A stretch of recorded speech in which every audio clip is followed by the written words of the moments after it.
حضرت ابو بکر صدیق رضی اللہ عنہ کا مجموعے کو جلا دینا۔ حضرت عائشہ رضی اللہ عنہ فرماتی ہیں کہ میرے باپ حضرت ابو بکر صدیق رضی اللہ عنہ نے 500 احادیث کا ایک ذخیرہ جمع کیا تھا۔ ایک رات میں نے دیکھا کہ وہ نہایت بے چین ہے، کروٹیں بدل رہی ہیں۔ مجھے یہ حالت دیکھ کر بے چینی ہوئی۔ دریافت کیا کہ کوئی تکلیف ہے یا کوئی فکر کی بات سننے میں آئی ہے۔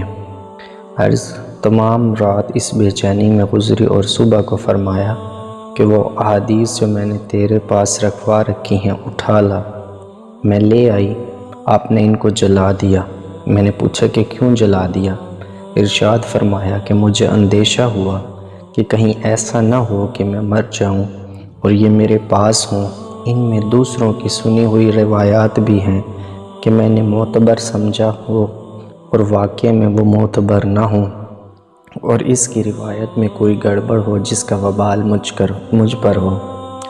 فائدہ میں لکھتے ہیں کہ حضرت ابو بکر صدیق رضی اللہ عنہ کا یہ تو علمی کمال اور شغف تھا کہ انہوں نے 500 احادیث کا ایک رسالہ جمع کیا اور اس کے بعد اس کو جلا دینا یہ کمال احتیاط تھا۔ اکابر صحابہ رضی اللہ عنہ کا احادیث کے بارے میں احتیاط کا یہی حال تھا۔ اس وجہ سے اکثر صحابہ سے بہت کم روایات نقل کی جاتی ہیں۔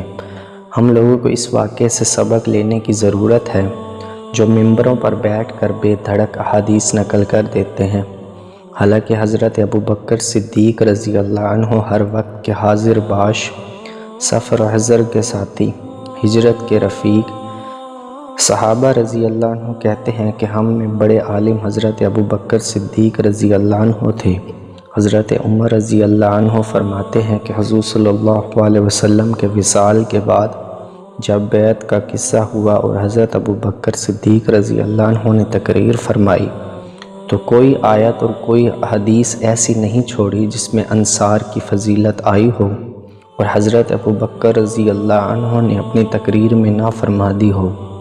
اس سے اندازہ ہوتا ہے کہ قرآن پاک پر کتنا عبور تھا اور احادیث کس قدر یاد تھی، مگر پھر بھی بہت کم روایتیں حدیث کی آپ سے منقول ہیں۔